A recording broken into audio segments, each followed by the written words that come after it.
भारत का एक जासूस जिसने पाकिस्तान की मिलिट्री में नौकरी की थी, वह भी मेजर रैंक पर, जिसने केवल देश हित के लिए अपना नाम, राष्ट्रीयता, यहाँ तक कि अपना धर्म तक बदल लिया था। उसने पाकिस्तान आर्मी की कई टॉप सीक्रेट जानकारियां भारत तक पहुंचाई थी और उसकी दी गई सूचनाओं के कारण ही इंडियन आर्मी ने पाकिस्तान के कई गुप्त ऑपरेशनों को शुरू होने से पहले ही नाकाम कर दिया था। लेकिन जानकर आपको हैरानी होगी कि जिस व्यक्ति ने भारत के लिए इतना कुछ किया, जब वही व्यक्ति पाकिस्तान के हाथों पकड़ा गया, तब भारत सरकार ने उसे बचाने के लिए किसी भी तरह की कोशिश नहीं की।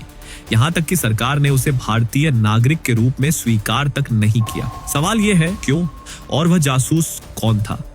दोस्तों, आज हम बात करेंगे भारत के द ब्लैक टाइगर के नाम से मशहूर रॉ के one of the greatest spy Ravindra Kaushik की। कैसे रविंद्र कौशिक भारतीय खुफिया एजेंसी रॉ के एजेंट बनकर पाकिस्तान गए, कैसे उन्होंने पाकिस्तान आर्मी में मेजर के पद पर नौकरी हासिल की और पूरे 8 साल तक सेवा करने के बाद आखिर कैसे वे पाकिस्तान आर्मी के हाथों पकड़े गए और पकड़े जाने के बाद उनका अंतिम अंजाम क्या हुआ। आज इस पूरे मामले की सारी जानकारी हम आपको विस्तार से बताएंगे। 11 अप्रैल 1952 को राजस्थान के श्रीगंगानगर जिले के एक ब्राह्मण परिवार में रविंद्र कौशिक का जन्म हुआ था।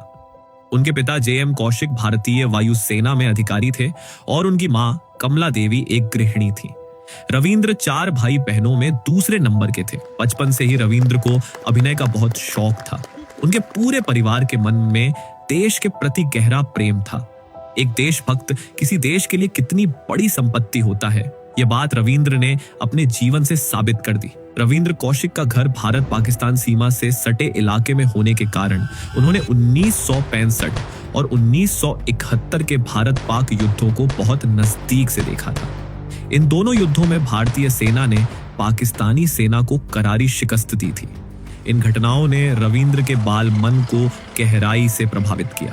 तभी से उन्होंने तय कर लिया था कि मौका मिलने पर वे भी देश के लिए कुछ बड़ा करके दिखाएंगे। इसके बाद कई साल बीत गए। स्कूल की पढ़ाई पूरी करने के बाद रविंद्र ने राजस्थान के एस.डी. बिहारी पीजी कॉलेज में पढ़ाई के लिए दाखिला लिया।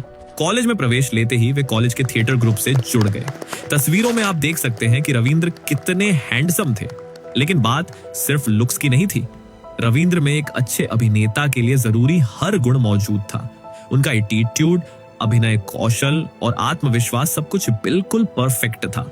इसी वजह से उन्हें किसी भी नाटक में आसानी से बेहतरीन भूमिकाएं मिल जाती थी। रविंद्र की एक खासियत यह भी थी कि वे स्वतंत्रता संग्राम सेनानियों या आर्मी ऑफिसरों यानी बेहद देशभक्त किरदारों को बेहद प्रभावशाली ढंग से निभा लेते थे। पढ़ाई के दौरान कॉलेज का थिएटर ग्रुप एक बार लखनऊ में आयोजित नेशनल थिएटर फेस्टिवल में शामिल हुआ।